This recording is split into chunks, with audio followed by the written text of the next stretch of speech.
کیا جنت میں زندگی بورنگ تو نہیں ہوگی؟ آج ہم اس سوال کے جواب پر تفصیل کے ساتھ بات کریں گے، اور یہ ایک ایسا سوال ہے جو تقریباً ہر انسان کے ذہن میں کبھی نہ کبھی ضرور آتا ہے۔ ایک ایسا سوال جو ایمان، انسانی فطرت اور ہماری خواہشات سے جڑا ہوا ہے۔ ہم سب نے جنت کا خواب دیکھا ہے، ایک ایسی جگہ جہاں ہر خواہش پوری ہو، جہاں نہ کوئی غم ہو، نہ کوئی دکھ ہو، اور نہ کوئی تکلیف، اور نہ کوئی پریشانی۔ ایک ایسی ابدی خوشی کی جگہ جہاں ہر چیز بہترین ہو۔ لیکن کیا یہ سب سوچ کر کبھی آپ کے ذہن میں یہ خیال نہیں آیا کہ اگر زندگی میں کوئی چیلنج، کوئی مسئلہ یا کوئی غم نہ ہو تو کیا وہ بورنگ نہیں ہو جائے گی؟ کیا ہر لمحہ پرفیکٹ رہنا ہمیں بوریت کا شکار نہیں کر دے گا؟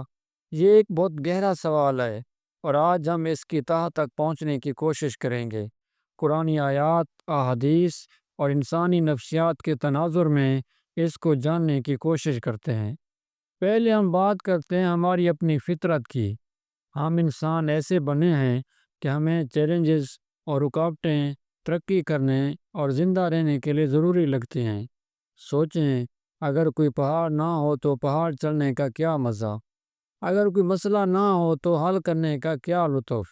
اسی لیے ہم نے سائنس، ٹیکنالوجی اور تہذیب و تمدن میں ترقی کی ہے، کیونکہ ہم نے ہمیشہ رکاوٹوں کو پار کیا ہے۔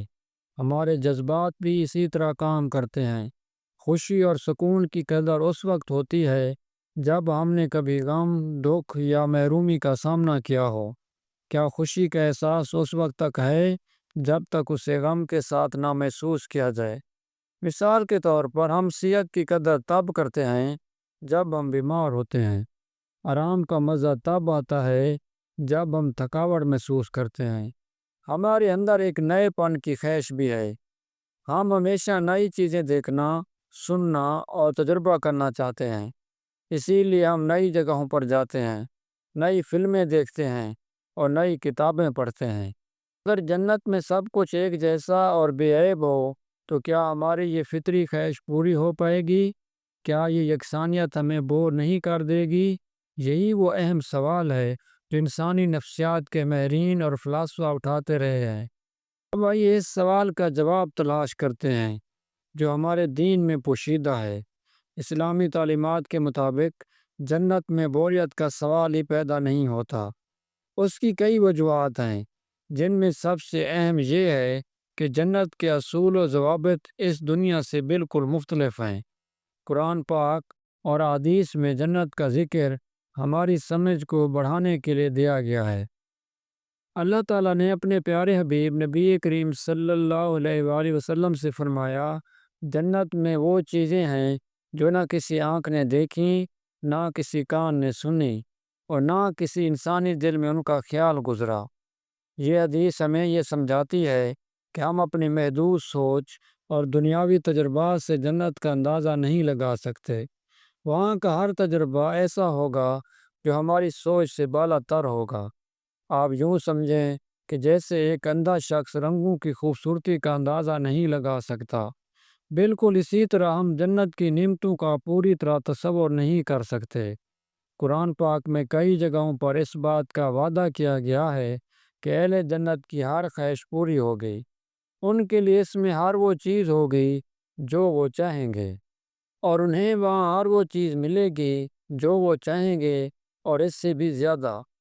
اگر انسان کی ہر خواہش پوری ہوگی، اس سے پہلے کہ اسے اپنی زبان پر لائے تو اس میں بوریت کا سوال ہی پیدا نہیں ہوتا۔ اگر آپ کا دل کسی نئے تجربے کا طلبگار ہوا تو وہ فوراً پورا کر دیا جائے گا۔ یہاں دنیا میں بوریت کا احساس وقت کے ساتھ ہوتا ہے۔ ہم ایک ہی کام کرتے کرتے تھک جاتے ہیں، لیکن جنت میں وقت کا تصور اس طرح نہیں ہے۔ وہاں نہ تو دن ختم ہوتا ہے اور نہ رات۔ وہاں کی ہر نعمت میں ایک نئی لذت اور انفرادیت ہوگی۔ قرآن مجید میں جنت کے باغات اور پھلوں کا ذکر اس طرح کیا گیا ہے کہ ہر پھل کا ذائقہ دوسرے سے مختلف ہوگا۔ یہ لامتناہی تنوع کا اشارہ ہے۔ جنت میں ابدی زندگی کا تصور صرف نعمتوں اور لذتوں کا نہیں ہے، بلکہ یہ اللہ کے ساتھ ابدی تعلق کا ہے۔ اے مطمئن روح، اپنے رب کی طرف لوٹ جا۔ اس حال میں کہ تم اس سے راضی ہے اور وہ تجھ سے راضی۔ پھر میرے بندوں میں داخل ہو جا اور میری جنت میں داخل ہو جا۔ بوریت کا احساس اس وقت ہوتا ہے جب ہم اس کائنات سے، اس کے خالق سے یا اپنے مقاصد سے تعلق توڑ دیتے ہیں یا دور ہو جاتے ہیں۔ جنت میں ہمارا اللہ کے ساتھ ابدی اور کامل تعلق ہوگا، جو خود ہی ایک مکمل اور بے مثال خوشی کا ذریعہ ہے۔ یہ ایک ایسی خوشی ہے جو کسی مادی چیز پر منحصر نہیں، بلکہ یہ روح اور دل کا سکون ہے۔ نبی کریم صلی اللہ علیہ وآلہ وسلم نے فرمایا، جنت والوں کو جب جنت میں داخل کر دیا جائے گا تو ان سے پوچھا جائے گا، کیا تم راضی ہو؟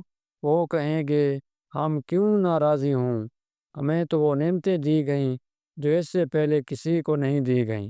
تو اللہ فرمائے گا، کیا میں اس سے بھی بہتر چیز نہ دوں؟ وہ کہیں گے کہ اس سے بہتر کیا ہو سکتا ہے؟ اللہ تعالیٰ فرمائے گا، میں تم پر اپنی رضا کو دائمی کر دوں اور کبھی ناراض نہیں ہوں گا۔ یہ حدیث واضح کرتی ہے کہ سب سے بڑی نعمت اللہ کی رضا ہے۔ جب انسان کو یہ نعمت حاصل ہو جائے تو پھر کسی اور چیز کی کمی کا احساس ہی نہیں رہتا۔ تو ہم اس نتیجے پر پہنچتے ہیں کہ جنت میں بوریت کا تصور ایک انسانی سوچ ہے جو اس دنیا کے محدود فہم پر مبنی ہے۔